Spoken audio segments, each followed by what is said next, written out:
And we're back at the Porsche Grand Prix, the quarterfinals in Germany, clay tournament, 500 level, one step closer to winning the Porsche. Who would it be? Marta Kostyuk, Coco Gauff, the rematch of the Australian Open, very suspenseful. And did you guys see Air Coco at the net, ladies and gentlemen?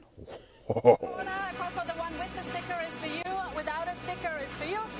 Please remember, if you want any ball marks checked, use your voice, say something, and be fast so I don't miss the request. Now look at Coco there. She looked like she was feeling under the weather, guys. Now I watch her play all the time. Something just didn't look right to start this match. But who will it be taking on Marketa Vondrousova? Now we know Coco owns the head-to-head against Marketa. She's never lost to Marketa. She's beat her pretty easily in the past. But what if Marta wins? That would be a very entertaining matchup. And on the other side of the draw, Big Bad Iga taking on Bully Bikina. Now listen, guys, I call her Bully Bikina because she's just dominated Iga's Swiatek in the past. That is going to be amazing. Stay tuned. That's going to be a match, ladies and gentlemen. But first, the match of the day. Now, Marta, the world's ranked 27th, comes into this matchup 17-6. 2-0 on clay this tournament after facing several match points. That's right, she had to defend off against Queenman last time out. She took out Laura Sigmund in 3. She's won 8 of her last 10 matches. She's balling hard, ladies and gentlemen. Now, she's lost both times she's played Coco. Both have gone to 3 sets. The last meeting, this Australian Open, very entertaining match, explosive match, ladies and gentlemen. And they played at the Adelaide a couple years ago where Coco won that in 3 sets as well. And look at the prize money, ladies and gentlemen. Take a look at that.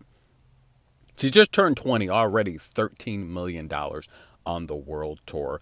Unbelievable. Wins-loss, 194 wins, 87 losses. Would this be one more win for her today? Taking on Marta Kostyuk, she would come out early with the rockets, the heat, seeking missiles, straight laser beams. And listen, guys, the forehand was on full display early on in this match as Coco stormed out to the early break. And I talked about the forehand in the past, right? Because listening to this match, the announcers, they kind of referenced that. Now, listen, guys, if the forehand was an issue, she wouldn't have 7 titles. She wouldn't be the highest paid tennis player, professional female athlete in the world. You know, all this talk about Caitlin Clark. What about Coco? She's the highest paid athlete in the world, ladies and gentlemen. She's amazing. Listen, you wouldn't have a Grand Slam. You wouldn't have made 2 Grand Slam final appearances. You wouldn't have been a junior champ. Okay? You wouldn't have 7 championships if the forehand was really an issue. But I'm telling you guys, when it comes to professional tennis, you're either going to make a mistake on the backhand side or the forehand side.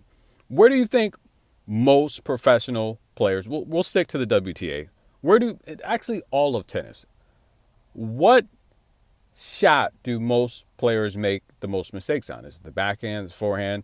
It's the forehand, guys, okay? So I just think Coco gets a lot more criticism because she's so great, but I've told you why she does miss, if she does miss on the forehand side. It's because she's too fast.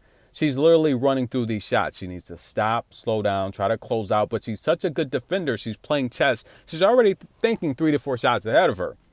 That's the reason I broke it down. Go find those videos. But the winner of this match would be one step closer to winning a Porsche. And in case you're not familiar, guys, all of the contestants, they have the luxury to drive any Porsche of their choice for free all week. This is by far one of my favorite tournaments. Now, Marta started slow early, and I want to talk about something, guys, right? One of the oldest tricks in the book. Not saying that Marta, I'm not accusing Marta of this, but we know this happens on tour. There's been very controversial matches of players in the past accused of calling the physio to slow down the momentum of the other player. I think this is what happened here, ladies and gentlemen. Every time it seemed like Marta got down or is getting down lately, she's calling for the physio.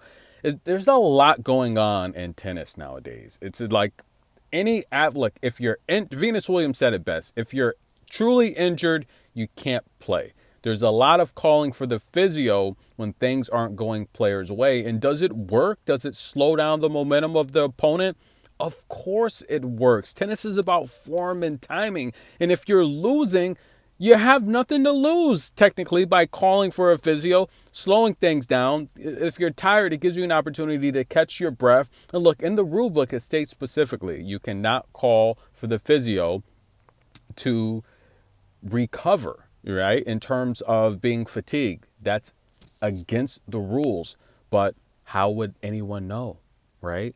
So nonetheless, guys, Marta calls for the physio, and stay tuned for the next video. I want to take a close look because I noticed once she called for the physio, the tide started to turn. Tennis in a minute. We'll be back.